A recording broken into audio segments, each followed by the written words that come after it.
Hello, welcome back to Story Reckless. I am Nathan and I am the DM here, and we're going to be playing some Dungeons and Dragons in Descent into Avernus.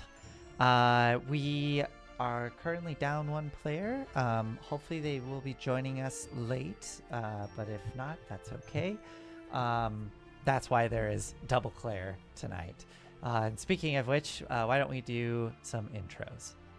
I'm Claire. My pronouns are they, them. I'm playing Kidam, Fifth Grade Cleric, Werebor, current holder of the Sword of Zoriel, unfortunately. Briefly not the holder. Yeah, that was worse. My name is Olive. I use in they pronouns. Tonight I will be playing Calliope, her Genasi Artificer, an old lady. She's got a new leg, a new leaf on life, and some violence in her eyes. She sees the end. She doesn't really know the shape of it. She knows it's there. And what about Claire 2? Claire 2 is taking the place of Enyo, who plays Pip, Satyr, Alchemist, Bard, and Rogue, who sometimes pretends to be a human turning into a devil. But in actuality... Pip is in actuality turning into a devil. Maybe. So that's all three of us. Excellent. Indeed, that is all three. I am doing something really quick. Last minute prep here. I just remembered something. So give me 1 second. No, we could just... Well, actually, no, this isn't fun. I can do the summary. Yeah, yeah, sure. We could do that. Yeah, why not? Okay. You wanna tell us what happened last time? Well, yeah, so my notes from last session are entirely numbers and tally marks. Last time we killed Gideon Lightward after he successfully briefly took the sword from us, and then we took it back, and then he tried to flee. We chased after him through various obstacles that we managed to Slot overcome. Canyon acid rain, some weird creatures who were chasing us and caught up to Calliope and the demon grinder, but not the rest of them. And then these like weird mine things that would shoot at grappling hooks and then pull the mines in towards you. Yeah, and Pip was so cool and did some fancy magic and math to make one of the mines explode Gideon's war machine. And then Calliope dealt the final blow with Sir Dummy just punching the lights out of Gideon. Something like that. It happened off screen. Yes, indeed. And as all this was happening far in the distance, a battle raged between devils and demons across the minefield. And you all started to gather your things up to head off towards the Wandering Emporium. But before you left, as we pick up here with you standing here amongst the wreckage of the war machines from this battle and the lifeless body of Gideon Lightward, I believe you all wished to do the tried and true tradition of D&D and loot the bodies. Absolutely. Excellent. Okay. Yeah, so going through the wreckage, there's nothing really of note from the deathlock on the wrecked motorcycle thing that they were on, and Pip's bike was also destroyed in the preceding explosion with the mine and all of that. However, Gideon's vehicle is there.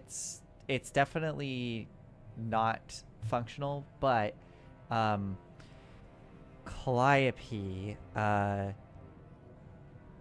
you notice the kind of One, you notice that it has this armor plating on it that is different from the rest of yours. Unfortunately, that has been pretty well and pretty messed up from the explosion, so probably not salvageable, and it would take a lot of time to try to like break all that off and apply it to like a different vehicle. However, there are the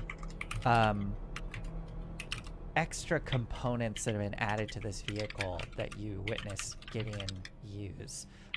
One of them, as you're inspecting in the helm specifically, you find the controls for it and find like different controls that are on a normal vehicle.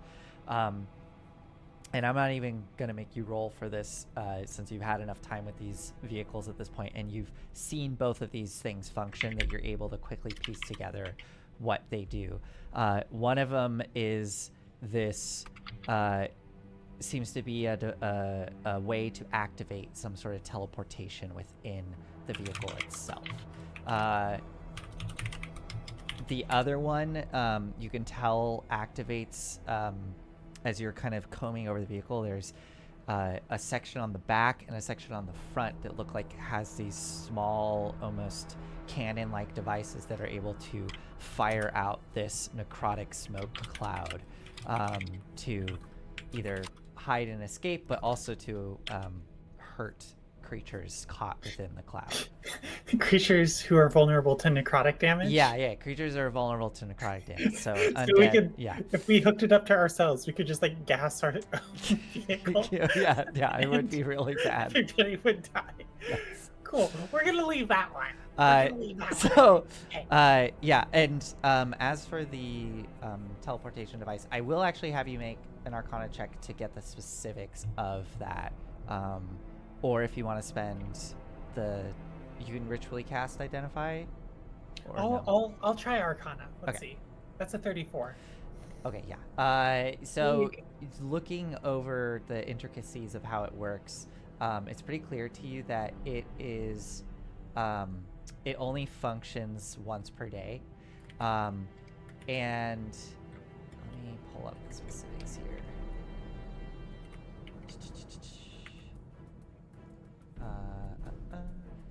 Yeah, functions once per day, and it looks like it would allow the vehicle and everything within inside of it to teleport up to 300 feet away.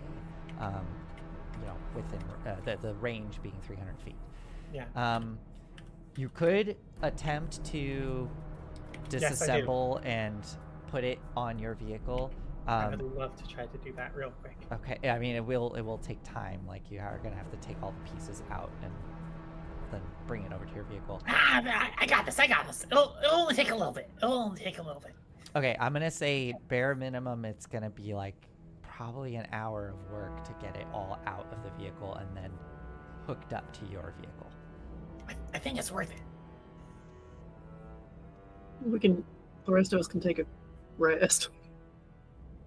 Okay. Capital. Okay, great. Yeah, so this will be like a check when we do like vehicle repair stuff, which I do not have that up. Let me get it really quick. What did we do? I know that you're like insanely good at it, so I have it here.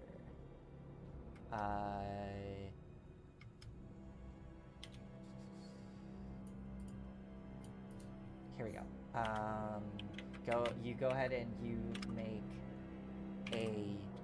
right. Okay, so it's normally a dexterity check for repairing. I think.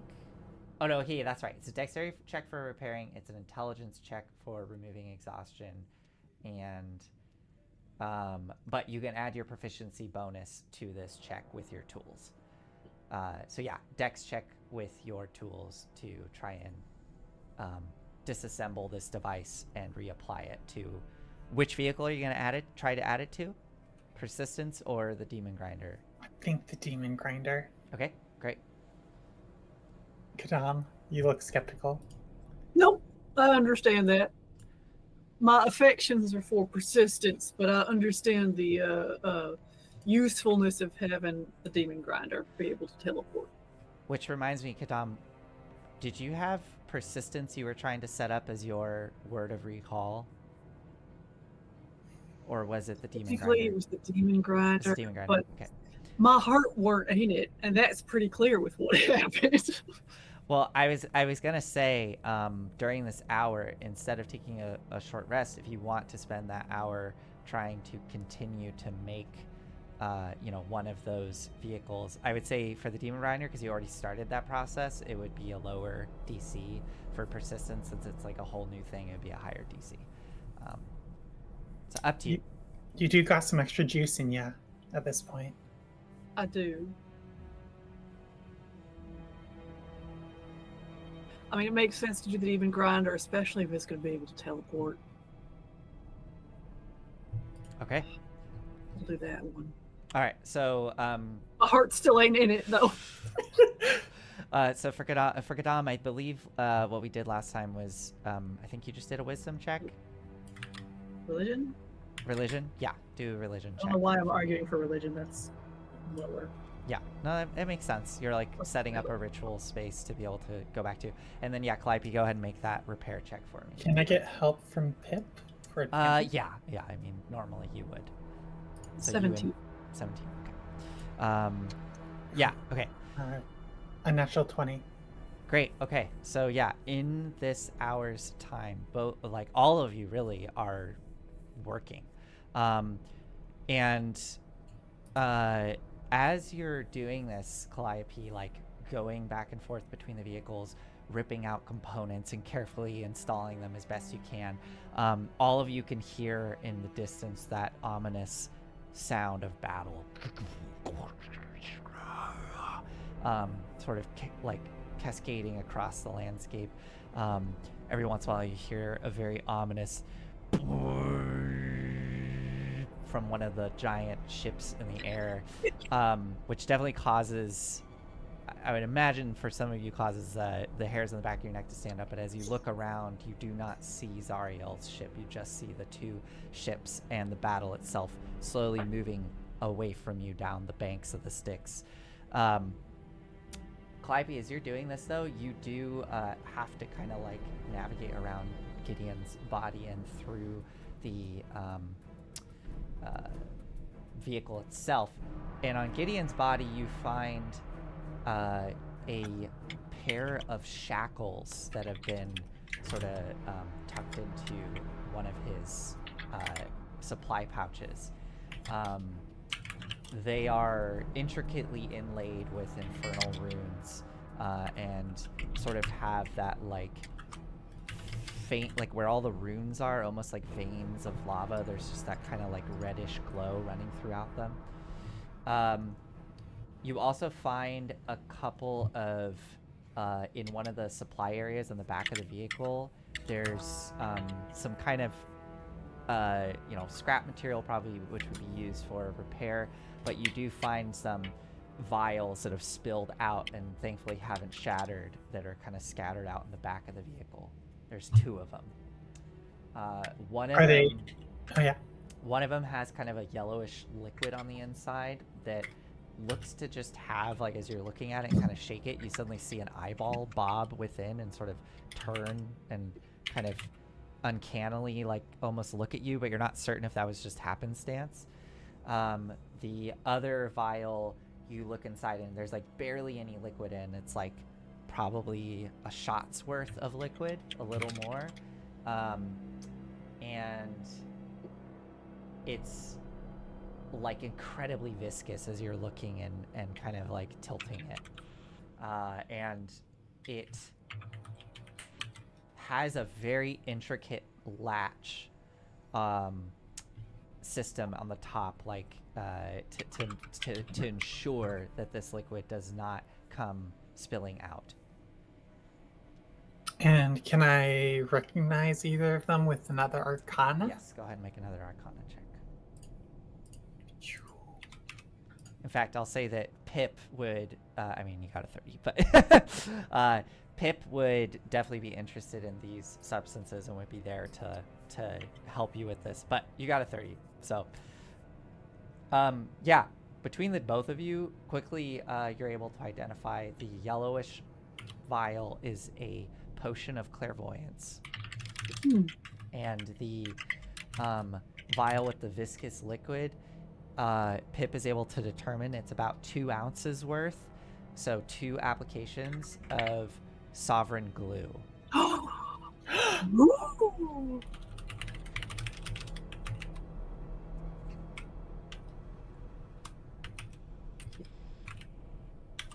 Yeah, probably hand both of those off to Pip. Okay, great. Can I take a look at the shackles? Yeah, absolutely. I mean, it'd be an Arcana check to determine what they are. Oh boy. 5. You don't know. They're really, They're glowy shackles. Yeah, glowy shackles. Kind of intimidating. They've got a really good weight to them. I bet if we put something in those shackles, it's not getting out. Is the important thing. That's probable. I think so. Yeah, I bet they were meant for you. Oh, really? I thought they were meant for Pip. Oh. Yeah, she kind of looks sheepishly, no pun intended, at all of you. And it's like, I know she's a fawn, but you know, she looks a little sheepishly at both of you and is like, yeah, those were probably for fucking me. Oh. Oh, well, right. You know, what was the contract exactly? Let's, I didn't quite say that in the right order. Just, you know what I mean. Yeah, and Kadam, you feel, I don't know what, if you want to describe it all, like what the ritual is looking like as you're setting this space up, like how do you make it even more connected to this Word of Recall spell?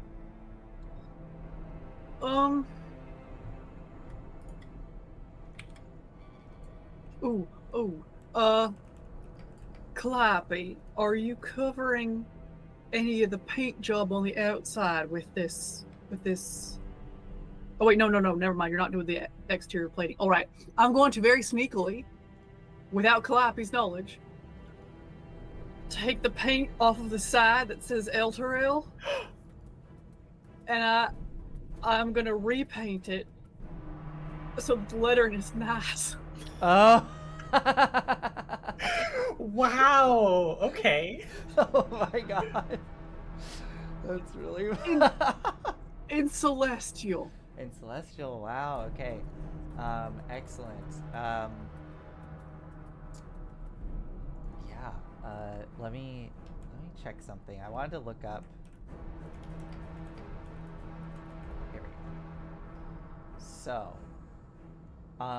because you got a 17, I'm still gonna say that there'll be a even smaller chance that you know, of a mishap. Mm-hmm. But it's improved. So I will update my table here when I get a chance. And let's see, I will.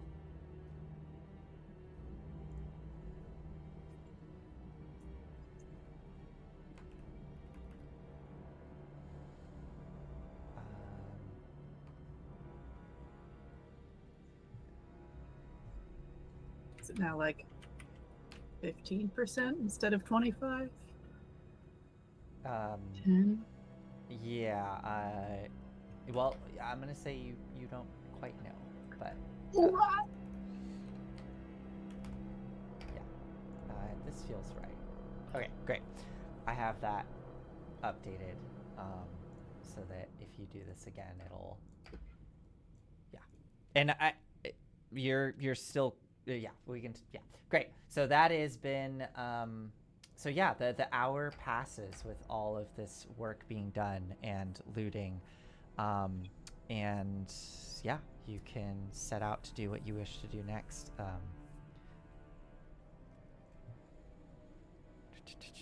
It ain't pretty, but that's a neat trick that Gideon pulled. Right. Glad to Yes. have it on our side. So, let me get you the info on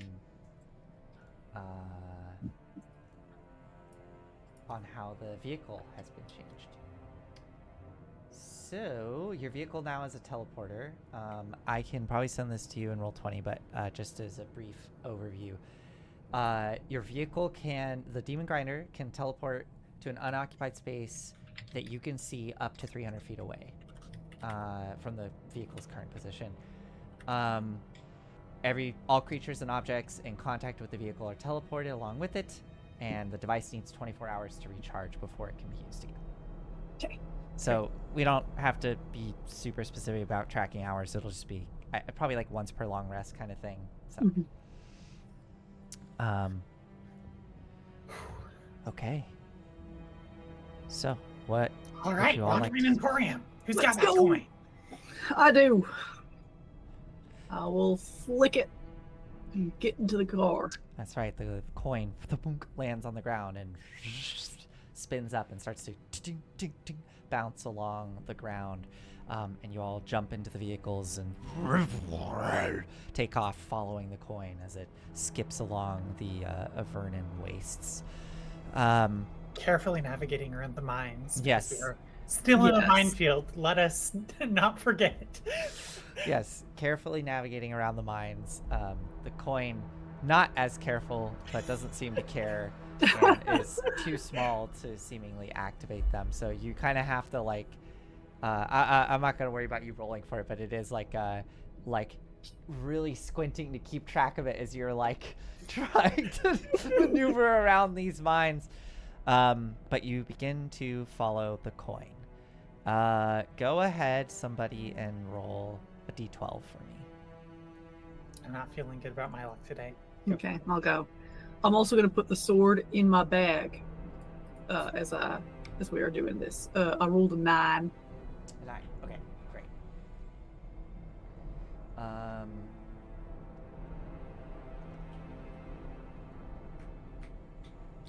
roll a 9, great, and it's going to take you straight there. Go ahead. Somebody roll me a d20 for me as you are traveling in that direction. 6. 6.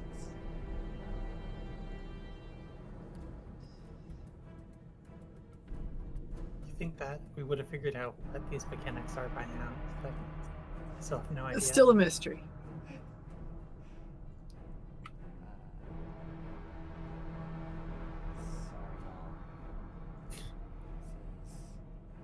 Sorry about the results or the process. About the process, I thought I was ready for this section.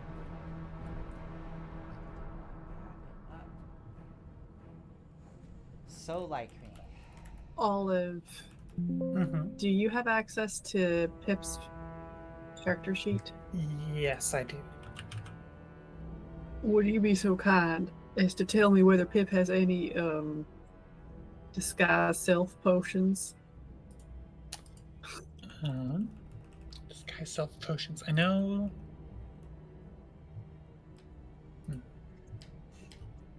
A disguise kit. Potion of fire breath.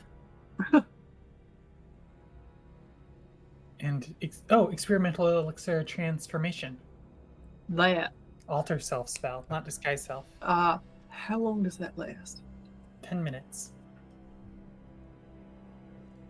I might like that if she would be willing to give it to me. I also have this hat.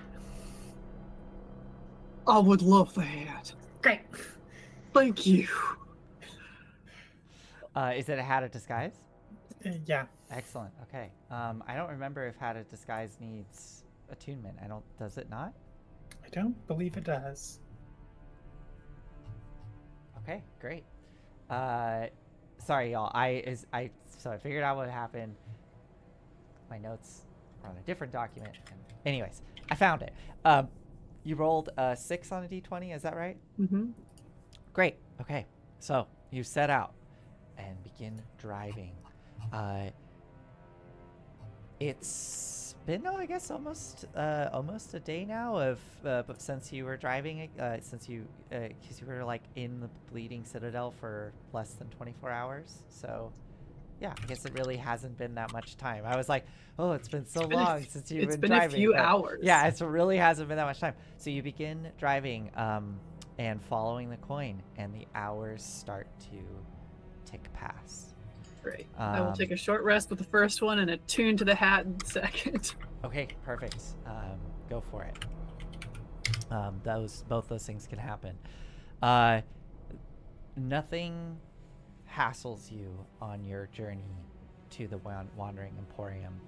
The journey takes about 9 hours before you start to see the Emporium. Is there anything you would like to do in this period of time as you travel, besides taking a short rest and attuning to the hat? I mean, that's long rest territory. That is long rest territory.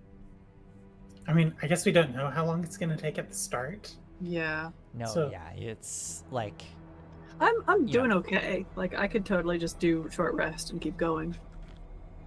I mean, Calliope's going to kick back, relax. Ah, it's all downhill from here. all right.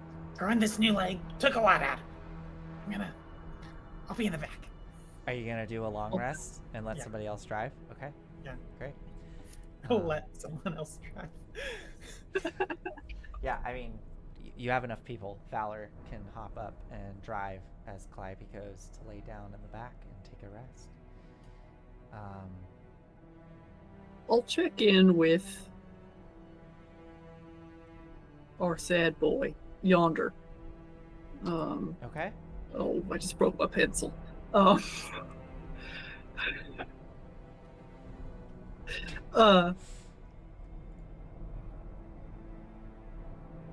along the lines of like, hey, we both had a mutual spiritual experience. How you doing with that? Sorry, I blasted you with radiant energy almost directly afterward. How was the sword?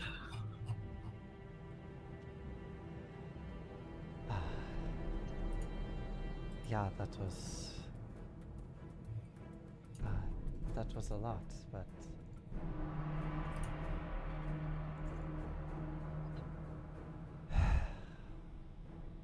I don't know if I've told you thank you yet for what you did.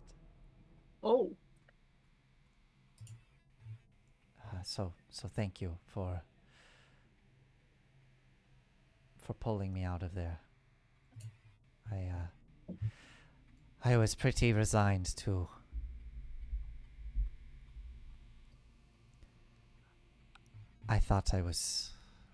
I didn't see another way. I thought I was going to have to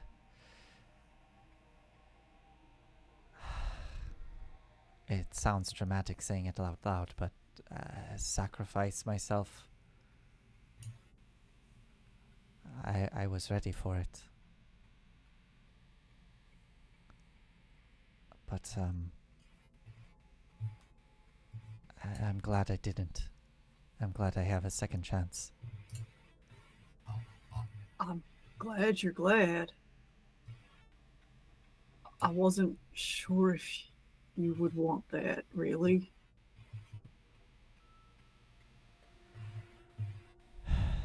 In the moment, I was certain of what I wanted. I wanted to help you all, and I was ready for You that. did. I was almost looking. I was looking for some sort of relief, and I was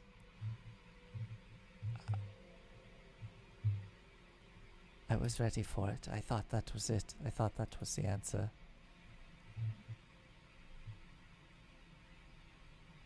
So,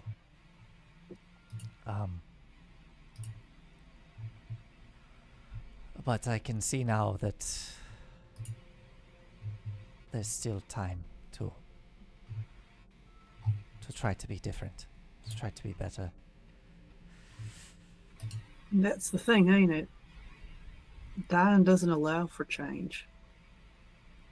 Don't allow for difference. Well, I've already died once, Right. but But you came back. in a sense, yes.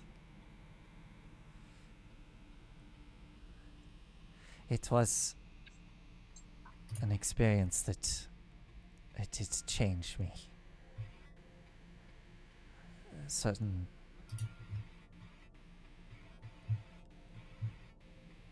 things are a bit more numb than they used to be, if that makes sense. Sensations are not as bright or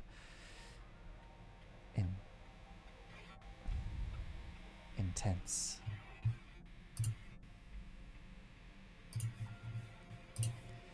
Is there anything? Oh, go ahead. Oh, there's just certain things that I remember from when I wasn't this way that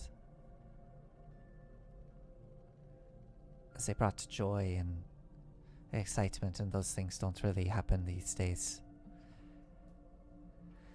Contrary to what many believe, those who suffer from my affliction, we can eat food, but it doesn't do anything. And there's no reason to do it. There's no real satisfaction or barely any taste from it. I have been told that things still taste good. Well, maybe it's different from person to person. Maybe so. Is there anything that grabs at you? Anything that does bring you joy, that is even just really nice?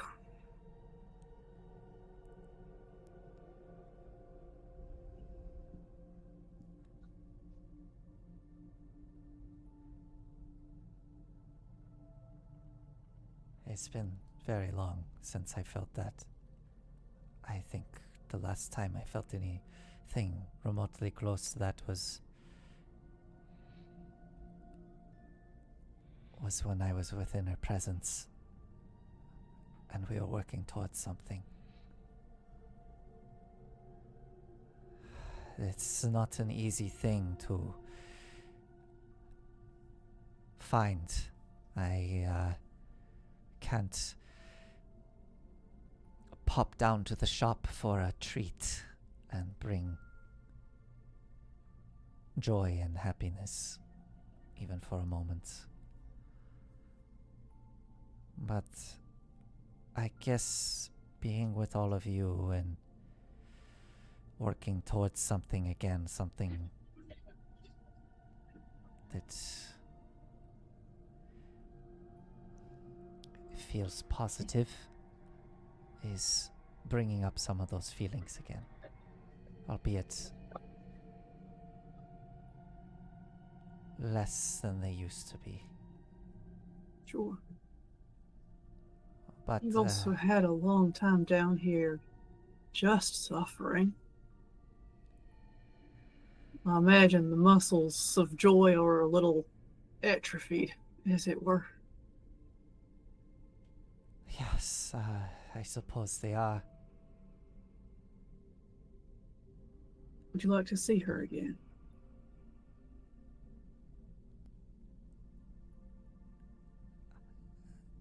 Yes, the way she was. I've already seen her. It wasn't her. Oh.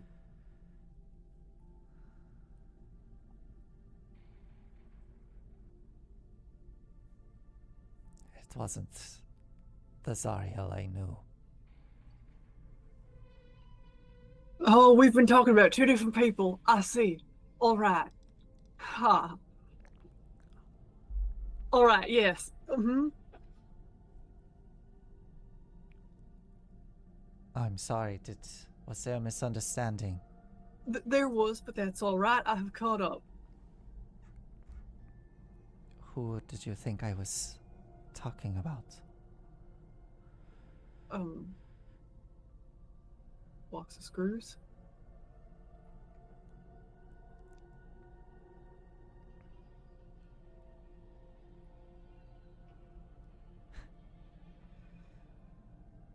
Right. the pop down to a shop and get a treat was. Yes. I thought you made a specific shop and a specific treat, but clearly that was more generic. I apologize.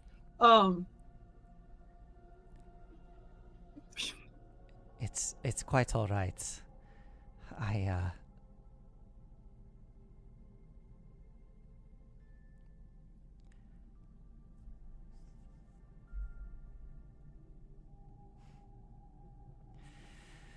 Yes, I do remember box of screws, of course. My mind was a bit focused on Zariel, given the current circumstances, and he gestures to you and the sword. Yep. I understand why your mind went there. Remind me,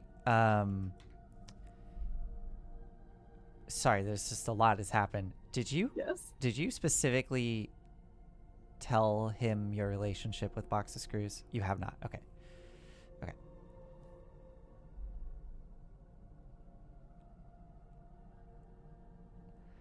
Why were you thinking a Box of Screws?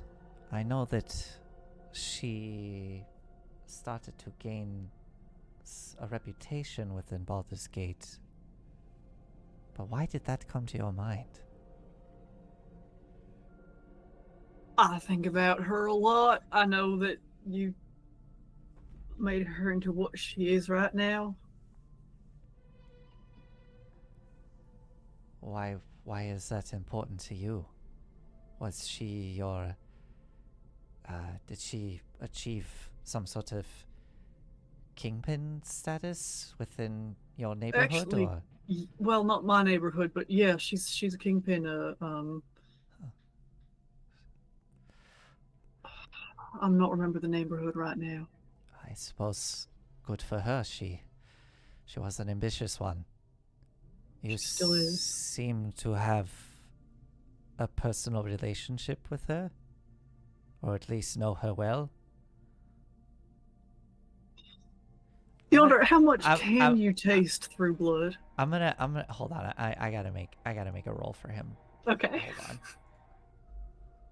You and Box of Screws. Make an insight check. I was gonna say, you and Box of Screws. Do you have, like, there's definitely some sibling, like. We take after different parents, but we have similar eyes, is what we established earlier. Okay. I think, given everything that's happening through context clues, and I just rolled an 18 for him, he's gonna kind of take a second.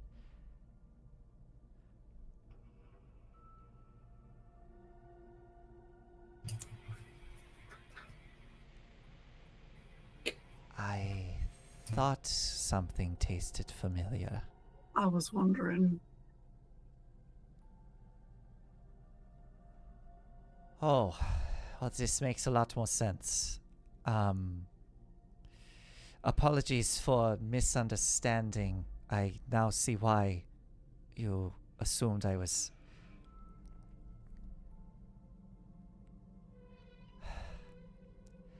Yes, Kedam, when I was working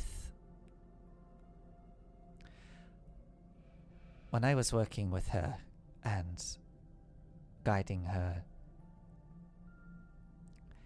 it was not certainly to the extreme that I felt in Zariel's presence when working towards something changing the world around us for the better. But there was definitely an inkling of that in helping someone. Maybe not for the best of purposes, but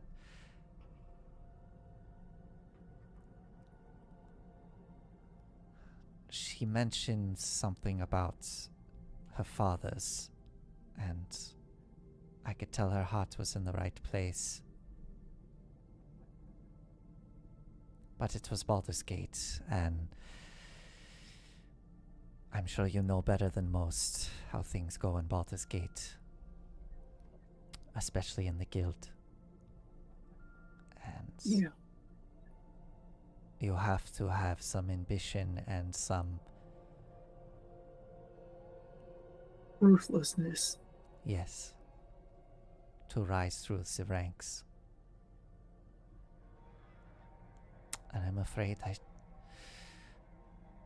taught her quite a bit of that. But it sounds like it,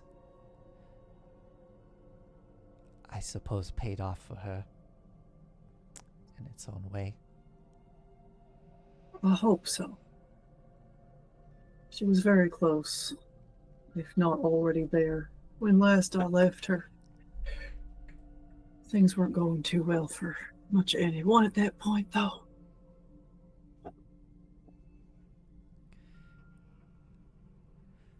Well,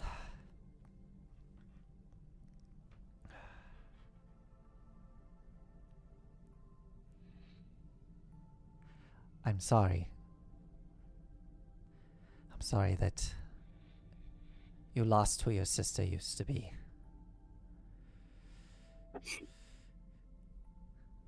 You don't see it that way. I don't know. She, in some ways, is more herself than she ever has been.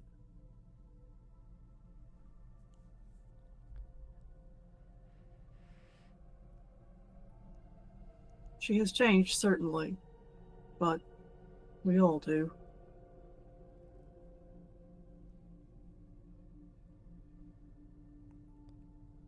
It's complicated.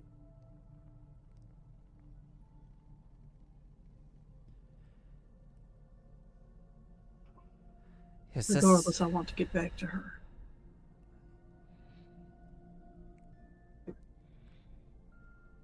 I hope you do.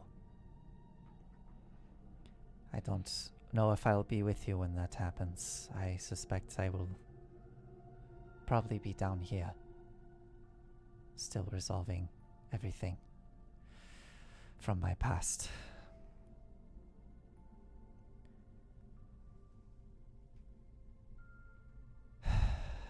Your sister is going to have a hard life, and I'm sorry for that. Even if she achieves... Yonder. Oh, you're such an Elturellian, even still. Why do you say that? Living is difficult. I've never known anyone who's had an easy life.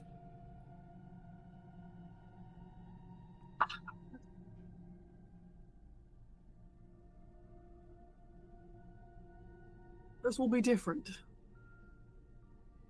Her death will be different.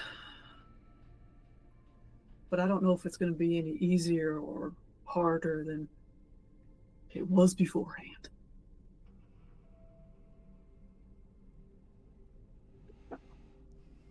I suppose so.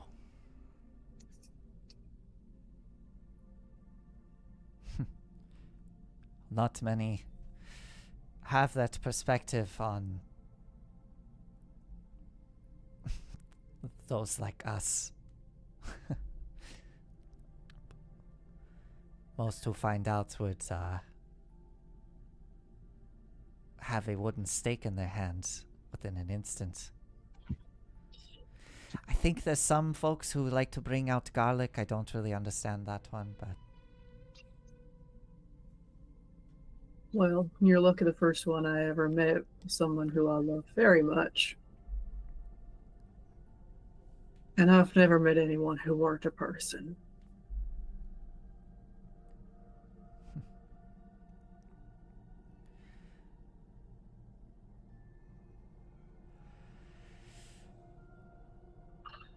Thank you, I guess. I'm sorry. Thank you for what? Talking. Yes, of course. I feel like no one knows her. No one knows her really. Everyone just knows pieces. And it's nice to be able to discuss this piece. Yes, I'm happy to. I'd be happy to tell you more if you wish that. Maybe later. It also hurts. Yes, of course. And I'm gonna climb to the back and be alone. Okay. Well, the ride continues along, bumping along the landscape until eventually, after many hours, Valor sort of leans over her shoulder and calls into the back of the demon grinder where you're sleeping, Calliope. Hey, wake up, sleepyhead. We're almost there. I can see it up ahead. You're almost there, ain't there? 5 more minutes.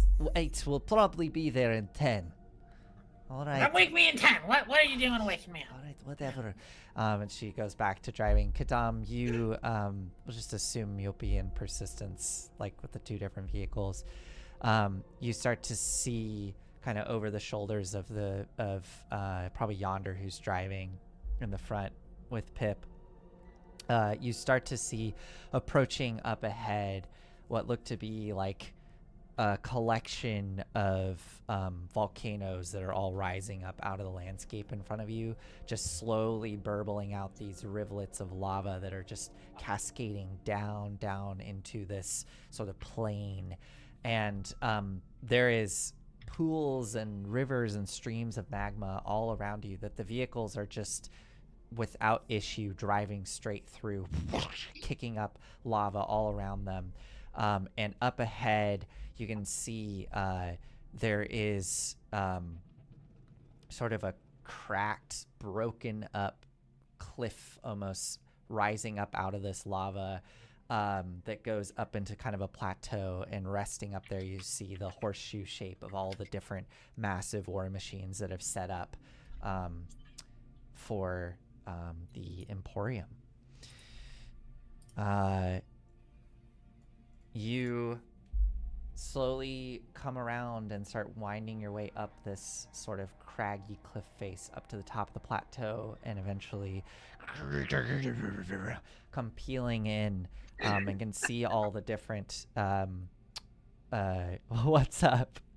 Oh, I just wrote something in Celestial on the side of the vehicle, and now we're here, and I'm only now thinking that might not have been a good idea, but here we are. Well, you know. You come pulling in, you can see there's like 3 other war machines that are tucked off to the side. People, going about their business in the interior of the Emporium. You see some heads pick up as you come spilling in, keeping an eye on your vehicles as you come in to park them and get ready to head out. So what do you all want to do as you pull in here to the Emporium? Yes, celestial graffiti. Yes, celestial graffiti indeed. I'm going to use the head of disguise to make myself look like I used to. Okay, easy enough. Just maybe don't bump into anybody with your wings that are essentially invisible, but they're kind of like protruding a little bit outside of your I think they're body. also dragging on the ground, seeing as how wings actually, how large they actually have to be. So as you're walking, like, you look like yourself, but there's just almost this like slug trail of like the dirt being dragged behind you as you move. My eyes are perfectly normal though. Yes. Okay. And the sword's in the bag. Sword's in the bag of holding? Yeah. Okay, gotcha. Somebody's gonna run across these bags in like the astral realm sometime and just say, "Oh, hello there." Oh my god. So yeah, you all pile out of the vehicles and head into the Emporium. What do you want to do here? Hey, go check in with Bernie. Yep. Let's go. I mean, Bernie. We are here, high-level adventurers, to go get our haircut. We must be looking All our of best at the same time. Okay, excellent. You I'll have an appointment. you all Could we like make a deception check or something. Like, I'm fine with people seeing us, but I want to keep a low profile here. Yeah. Sure. Roll the celestial war machine. Yeah, well, I maybe I mean- just upped the DC by 2 or 3 points, but I mean, so thankfully, like, you didn't like super paint the outside of the demon grinder, did you? I thought it was just the one sort of.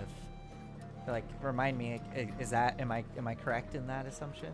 I scraped off the L Terrell in bad writing on the side and just did it in the same place with the same size. Right.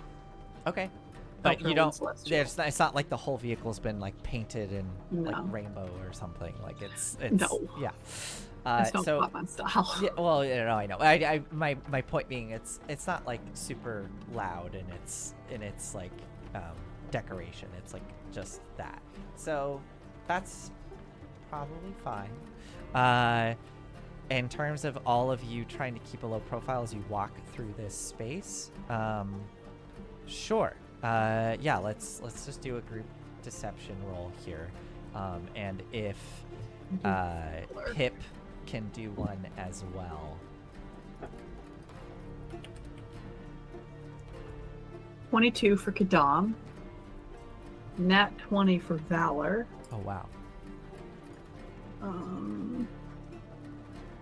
Which is 16, 23. 16 for Calliope. Wow.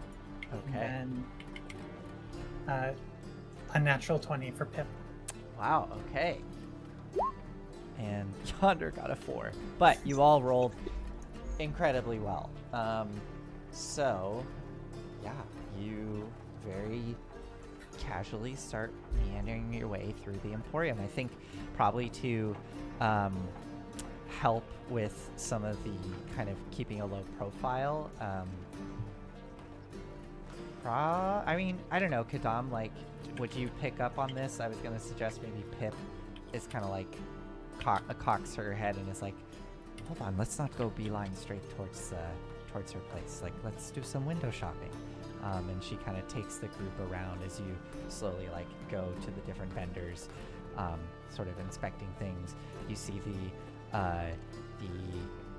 grub dealer, the larva dealer, the hobgoblin there who's got all the different larvae like out on display and is like haggling with a devil. There's the ichor vendor who's got the strange eyelashes and strange tentacle fingers, who is just sort of sitting there like in the back mixing up some sort of concoction of ichor, and there's just like little splatters of moving, twitching black piles of goo all spread around the vendor. But eventually you kind of wind your way past the entrance to the Infernal Rapture and past that over towards, you can see the humble little vendor that is set up for Bernie's barber. While we're doing window shopping, could we actually do a little bit of real shopping and just Yeah. like get the stuff that Kadam wanted to get? Yeah, of course, yeah. We don't have to role play all that. What do you... If you have 226 gold, then I can get both objects. Yeah, yes. Yeah. Thank you. Okay. Yeah, so what are you getting again? The jeweled chalice, worth 1,000 gold. And if I can find one, a forked metal rod worth 250 attuned to the material plane. Okay. Yeah, so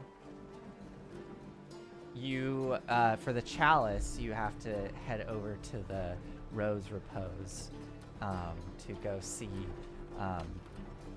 Vorska's, the Lich, to get that. For the... Pick something up for Yonder, too.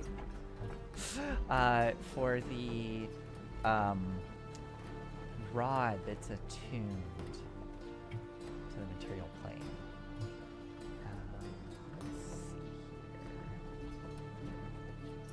Let's see here. Yeah, okay.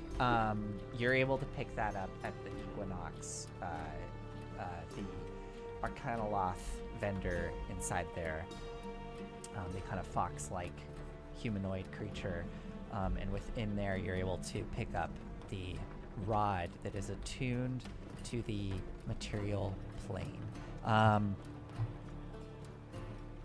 me think what.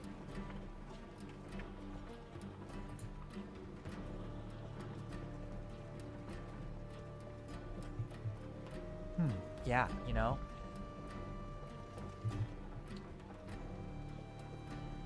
The rod that you purchase from the Equinox, it's interesting. You grab it and kind of inspecting it, it looks like petrified wood. And it seems to have ever so faintly like these flecks and veins of kind of a silvery material in it. I've seen this before, haven't I? It's reminiscent, yes. All right. Oh, she has a lot to answer for. Okay. Anything else? Any other shopping before you head into Bernie's? No? Okay. Yeah, you wind your way through and push your way into the small, modest tent of Bernie's.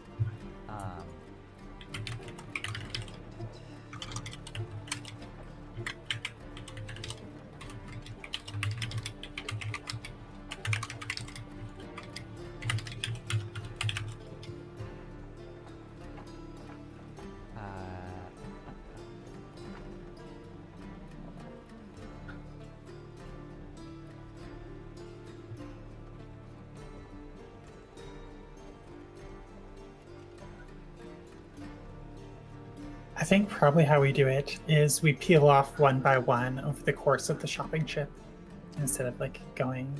Sure, okay. Yeah. That makes sense.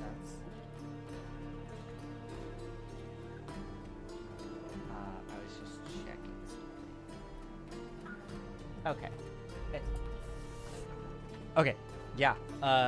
So I imagine since Kadam's doing the shopping, maybe Calliope is one of the first to enter in.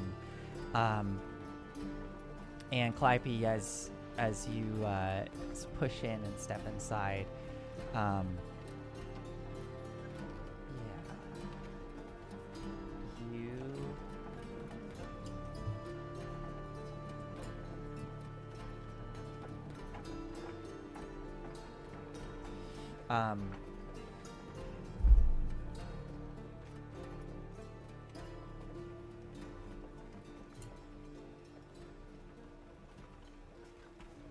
okay.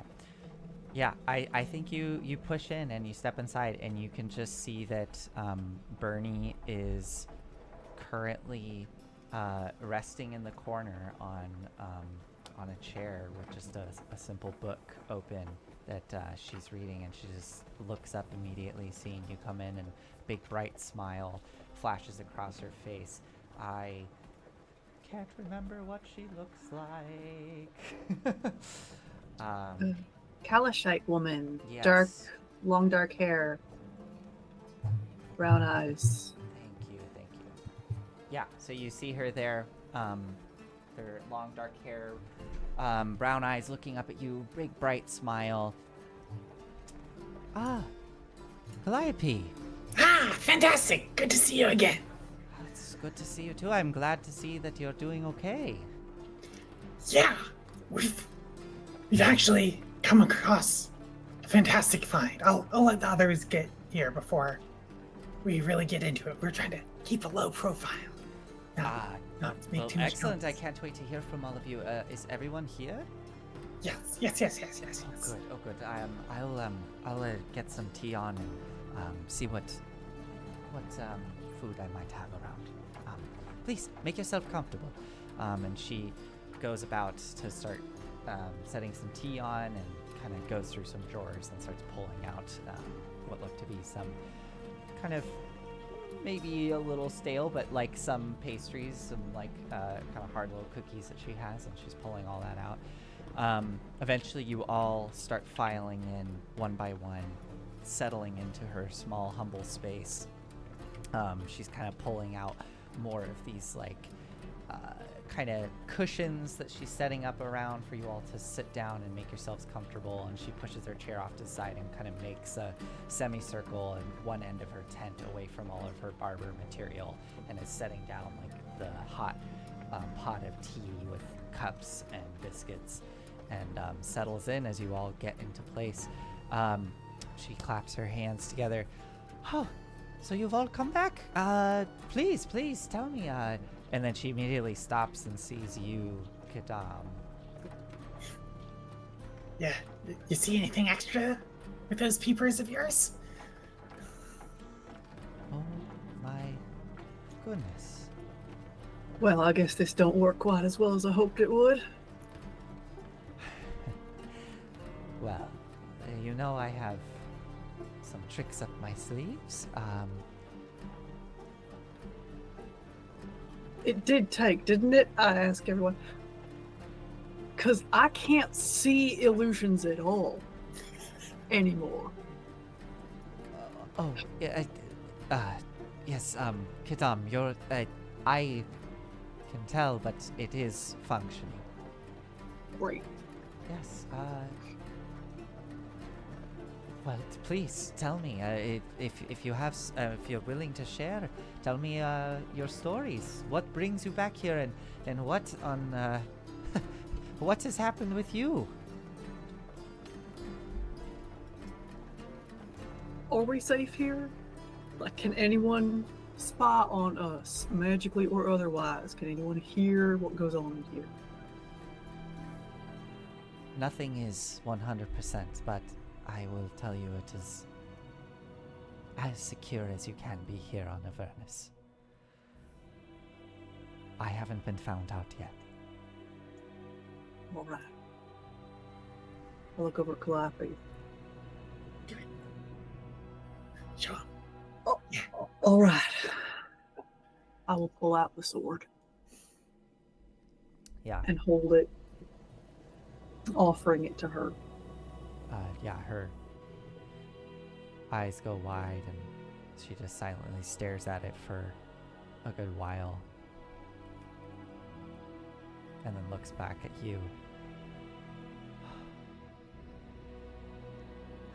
Well done. Well done. That is no small task what you've done here. Yeah.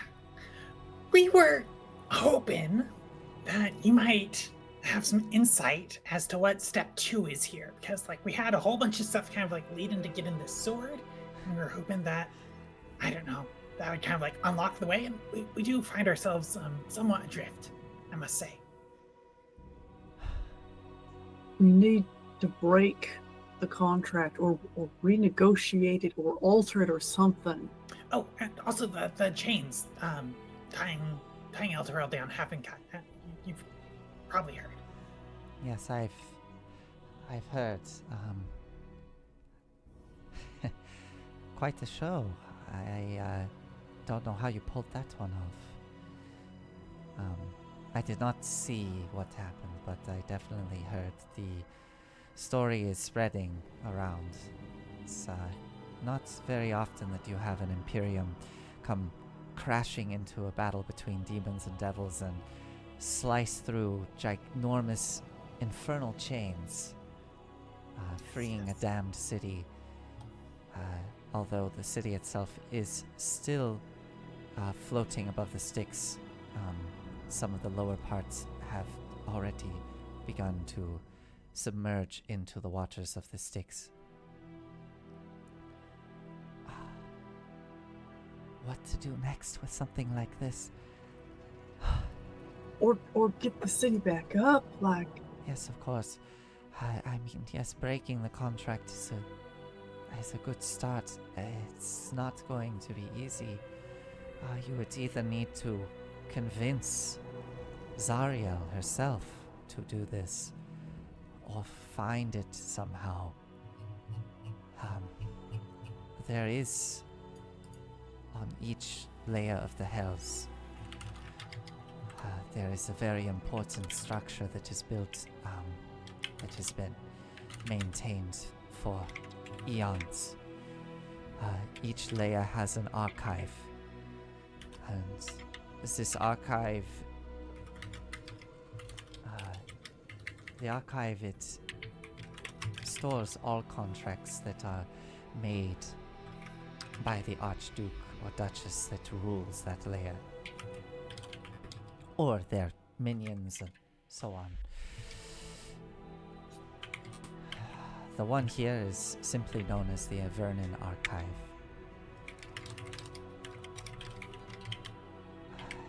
But getting into such a place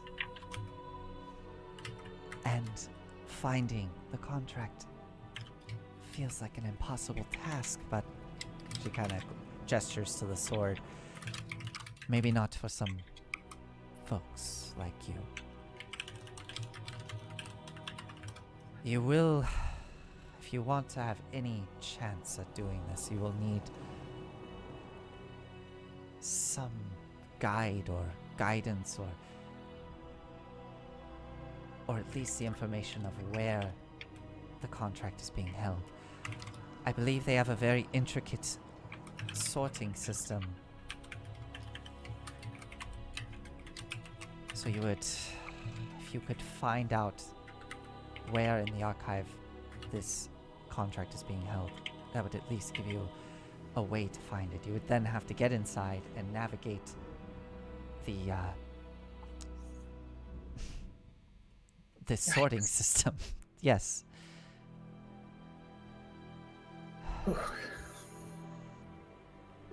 I don't suppose you've been there. No. I've seen it once before. You've seen it? From the outside.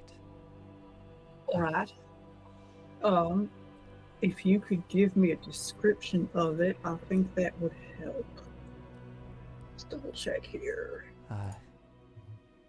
Yes, it should be in a place located on a great flat salt lake. Extends as far as the eye can see, but somewhere within this rises a black basalt structure of columns of rock.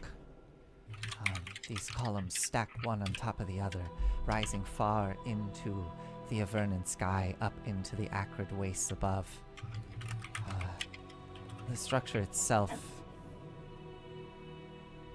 I mean, who knows how large this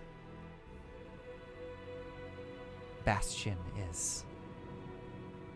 Things on the plains sometimes are hard to comprehend for mortals.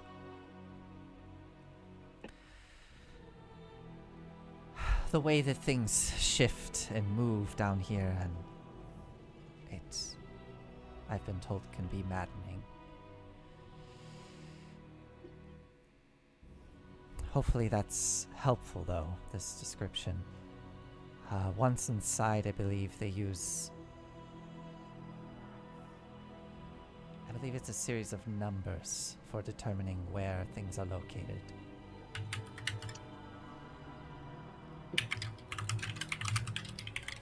I have one idea.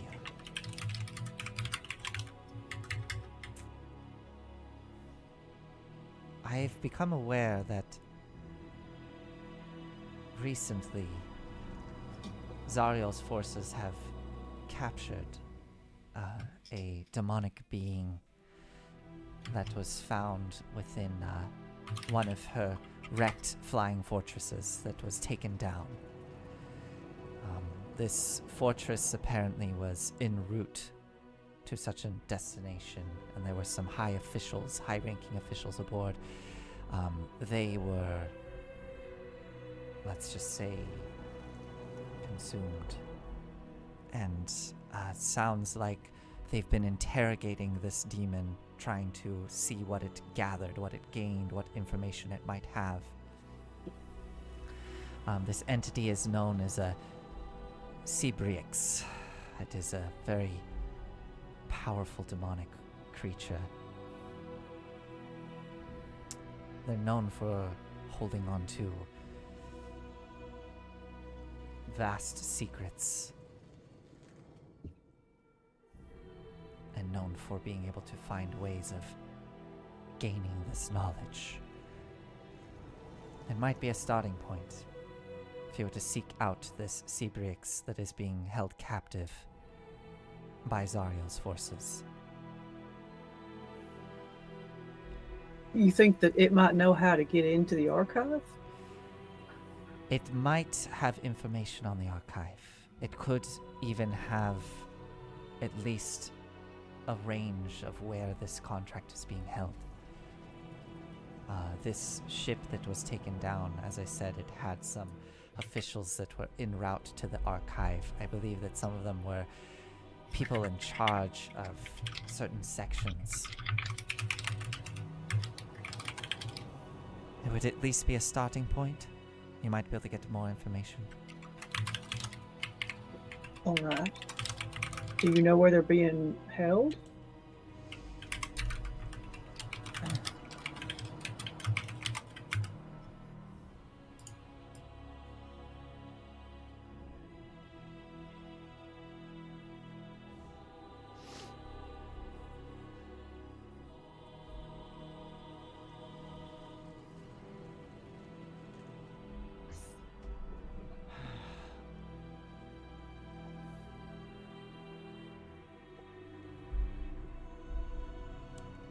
It is currently being held within one of the Styx watchtowers along the banks of the Styx.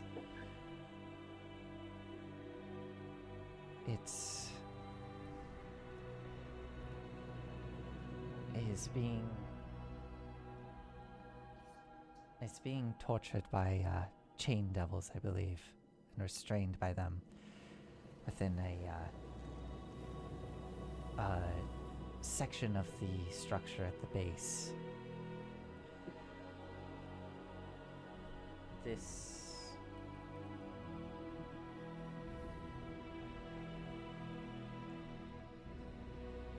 I believe if you've become familiar with how travel works here, I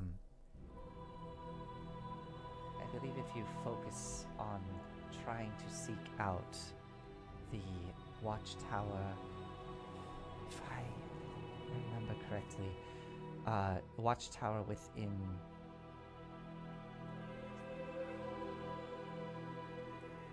I believe it's watchtower 5789. And if you focus in on that, you might have a good chance of finding it. All right.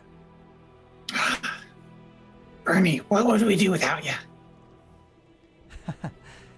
Wander around following the sticks, probably. Yes, probably.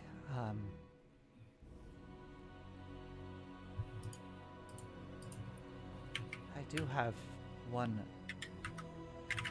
other thing that I could offer you.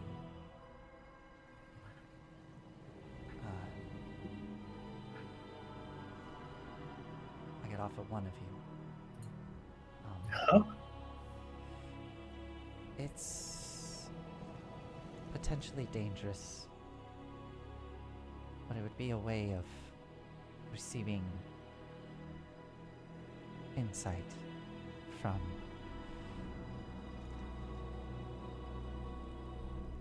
the god that I serve. It would take some time, and it would require me to, well,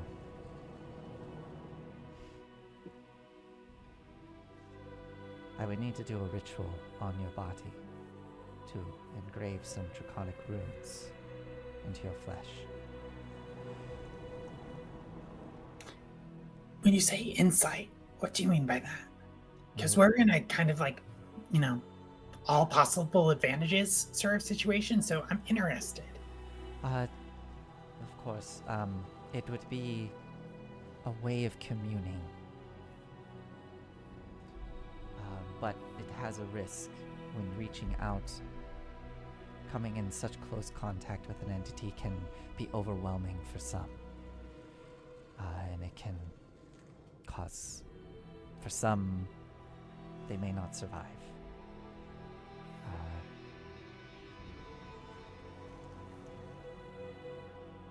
So. And this would provide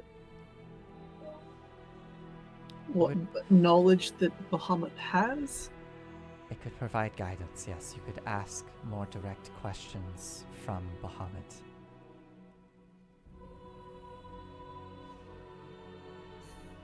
But I would be willing to bestow this gift upon one of you.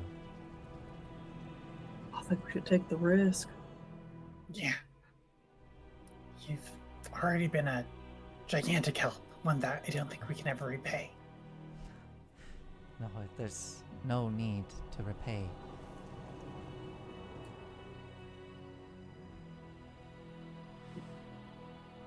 What Zariel has been doing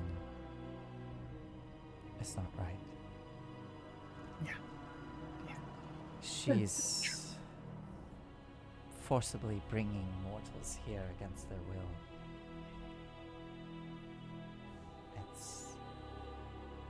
It's not the right way of doing this. Do you think there is a right way?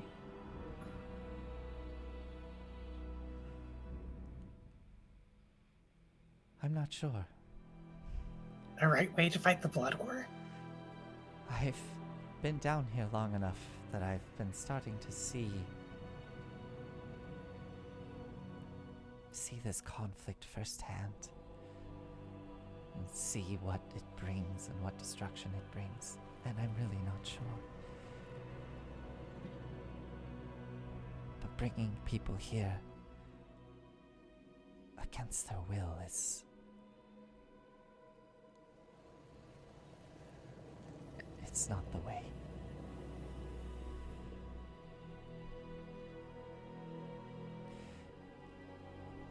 I agree.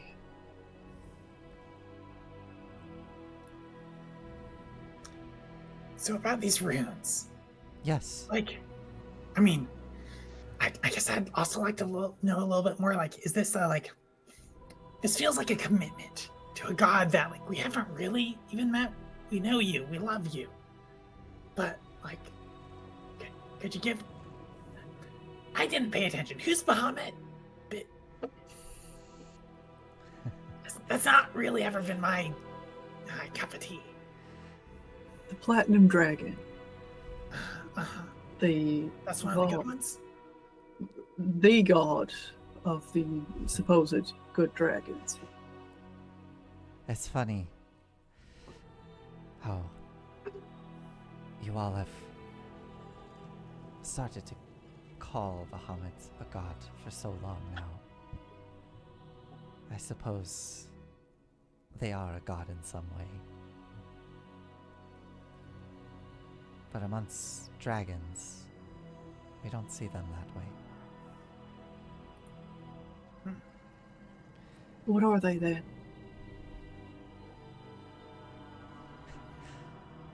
Some call them a king. Some a creator. An artist. Yeah, I'm sold. Creators, artists. I mean, I'm already serving God. Technically. I had to sign a waiver. They don't let you get funding in Elturel unless you're like part of one of their things. But I like the cut of that jib. Okay, sign me up. Let's do this. All right. Is this then, Calliope, you are volunteering for this? Yes. I find it appropriate that you would do this. Oh? I think you might be best suited for something like this. I can tell you're curious and sharp and... You flatter me. Keep going. Well... Alright, if you wish to have this, then why don't you come over here and make yourself comfortable? And she starts to set up some pillows so that you can lie down. She kind of gestures. Actually, no. I think she actually takes you. Excuse me. She takes you over to the barber area and like sets you up in the chair to get you all situated and comfortable there. And then she kind of spins around to look at you. Kind of looks at all of you, the rest of you who are watching, and flashes a smile, and her eyes sort of glimmer sort of a golden copper color, and she looks down at you, Calliope. All right. I'm a bit sorry this is going to be a bit uncomfortable, but bear with me. I got my leg bit off, like less than a day ago. Oh my. Look at it now. All right. And They did this. They fixed it. she kind of flicks her hand out, and you watch as her index finger, just her index finger, seems to kind of extend a bit and shift, and you watch this like texture sort of form on the finger, and suddenly all of these copper scales sort of appear on her finger, and her nail extends out into a claw. And she looks down at you and just gently, kind of almost like a quill, brings it up to her mouth and sort of like dabs it and pulls it out, and there's a little bit of a hiss, and then she leans down and intricately starts to begin a process of tracing these draconic runes on you. Now, Calliope, I would love to have a little, for you to have a little input into this. She just needs to start applying these draconic runes onto your body, almost like, kind of like a tattoo. It's going to be a little more of like a raised, kind of scarred tattoo. But where do you imagine these, like, as you are kind of working with her to apply this, like where would you be guiding her to apply these runes? I mean, I think so. Calliope already looks like a cloudy sky with her kind of mottled blue and white patches across her face. Let's do this. Let's just go full on lean into this sucker. I want to look like the night sky. Okay. Look into my face and know I got stuff going on. Okay. So you want the runes on your face? Hell yeah. Okay. Okay. Yeah. She raises an eyebrow and goes, okay, and begins the process. And yeah, it'll take, I think realistically this is going to take an hour, as she slowly starts going through the process of applying these runes all throughout your face in an intricate pattern. And by the end of it, you just have this like very well integrated, beautiful pattern that runs throughout throughout your face and throughout the kind of like patchy coloration that sort of integrates very well. And as she does the final rune and kind of steps back, you sort of feel a rush shoot through you. And she just looks at you and goes, now this is something that you can tap into roughly once per day.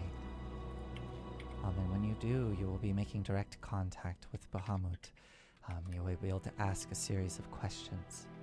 Typically, the responses will be more or less yes or no, with some variation. And it's not always going to be in words. It might... But the intention will be clear. And when you're ready, you can just focus in on that sensation you just felt. And, well, you should start to feel the process take over as you focus in on Bahamut's essence. See, I did smart. I hope this helps.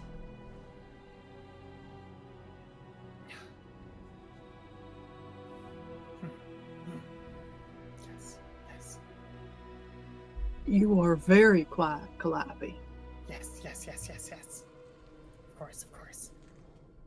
Very quiet. Hey, It just took a lot out of me. All right, there we go. She sort of looks over the room.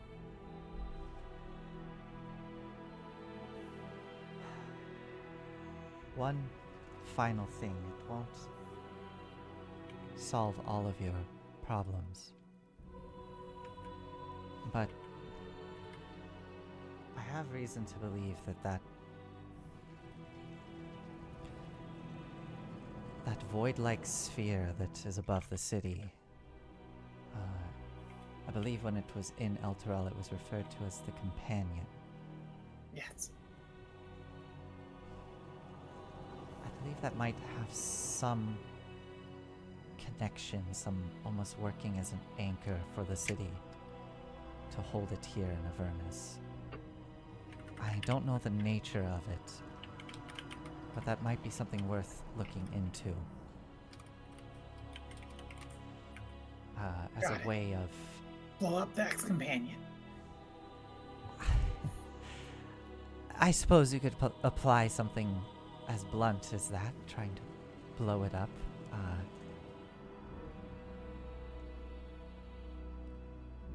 But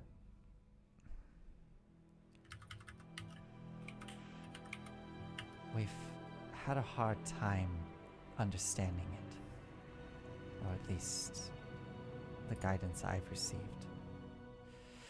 And admittedly, I have my other task at hand, to keep an eye on Tiamat and observe everything that's going on with her.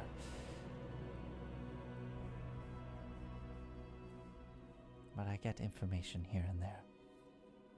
Oh, how's Archon doing, by the way? You heard anything? I bet she was pissed.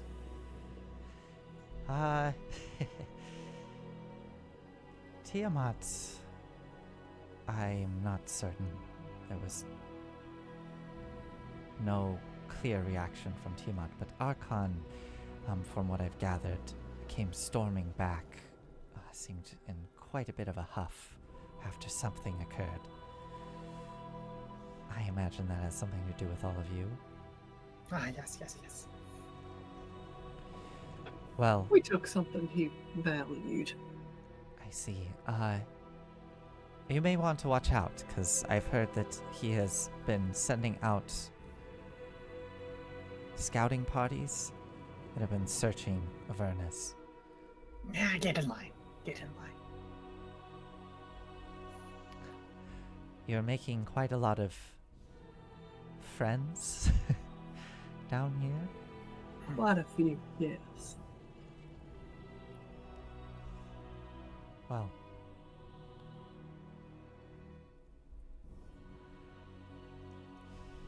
Thank you for everything. you're welcome.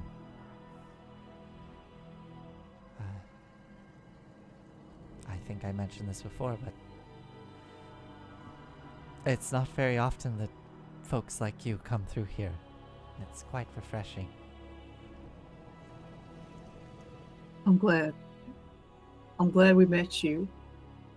And then met you again. And that we remembered the second time round. Yes. Sorry again. May I have it back? Let me work on that. Truly. I think you asked last time, too.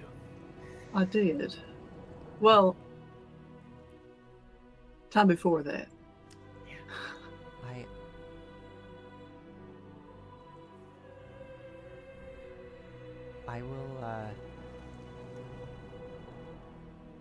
I will see if I can find a way. It's not an easy thing. That magic is very powerful, but I will look into it. I truly will try to find a way to see if this can be reversed for you.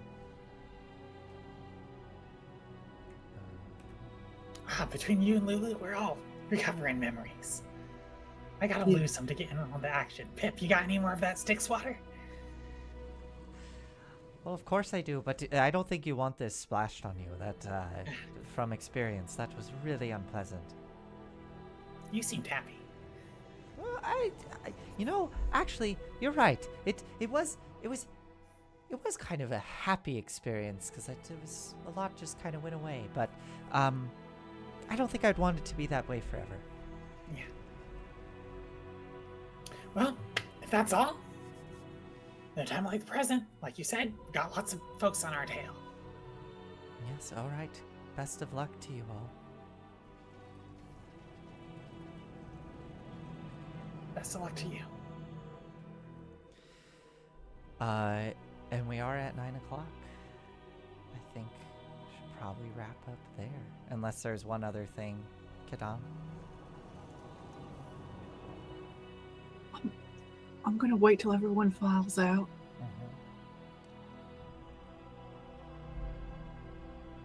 Barney, may I kiss you?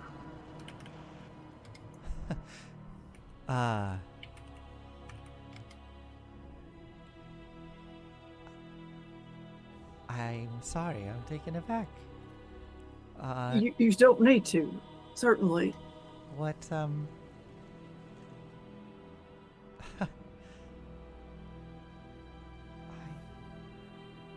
suppose... You really don't. If it's not... No, it's...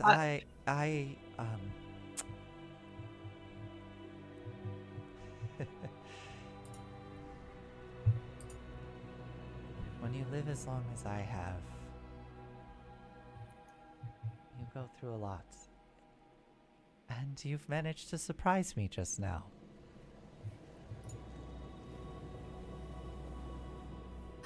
Well, you're not the only one, really, I suppose.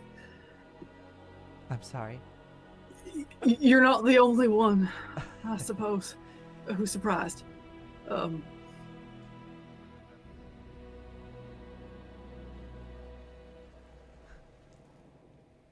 Sure, Kadal. I would love that.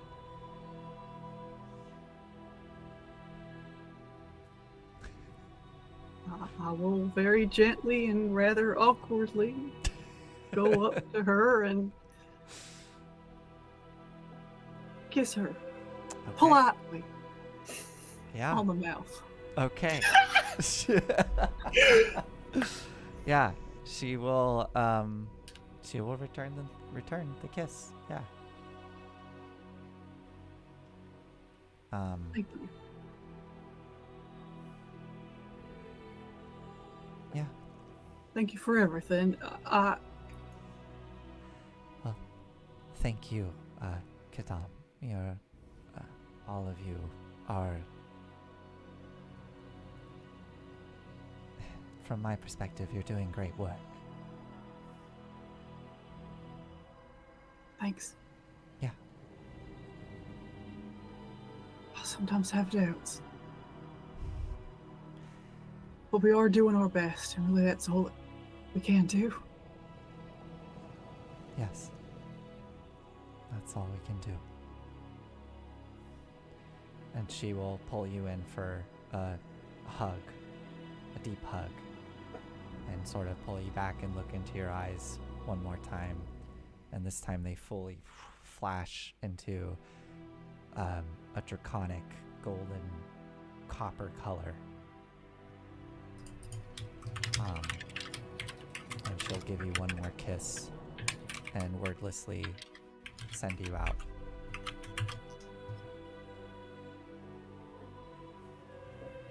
I will rejoin the others. Okay. As Kadam comes walking out of Bernie's tent a little later than the rest of you, and we see you all slowly walking your way back towards the infernal war machines. Valor kind of cocks an eyebrow looking at you, Kadam. How well is Kadam hiding their, I don't know, like awkwardness or fleshness or whatever they're fleshness? I am fully made of flesh. No, not flesh, fleshed. Like, flushed. Like, I'm sorry, I misheard you. Their fleshness. I am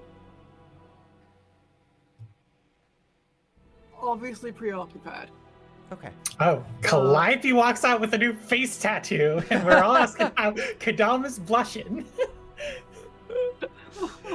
Well, as you, yes, I did. Yes, Arc F2, I did. That happened. Yes, I got Mercer. As you all head back towards the War Machines, assuming you're going back towards the War Machines, as you leave Bernie's tent, we will end tonight's episode there. And we will see you all in 2 weeks. We're going to be streaming on New Year's Day, as far as I know, unless something comes up. I will be traveling next week, so I will not be around. It's also Christmas Day. It's also Christmas Day. I love Thank this, you. and I don't really want to be streaming on Christmas Day. No. Is it really Christmas Day? Oh my god. Oh yes, it is. Okay. Yeah. Anyways, yes. Merry Christmas to those of you that celebrate. Happy holidays if you have a holiday. At the very least, I hope you get to have some sort of break and step away from all the things going on in life and recharge. Thank you, everybody. We have a broken link. I will fix the link, but for the... Oh yeah, our Discord. Yeah, for the moment. Yes, please join our Discord if you can. If you want to keep up with our goings on. We also have our Instagram that we post to weekly, it's just kind of an update. Really, the Discord and the Instagram is just like a reflection in terms of updates. But the Discord has a lot more going on with like... if you want to talk to us. Yeah, talk Discord's to us the way to do directly, it. and Olive posts some recaps, which are cool. And sometimes we put other little things on there. So, alrighty. Have a lovely evening, everybody, and we will see you all in 2 weeks. Bye! Good night. Where's my thing? There it is. Okay, bye.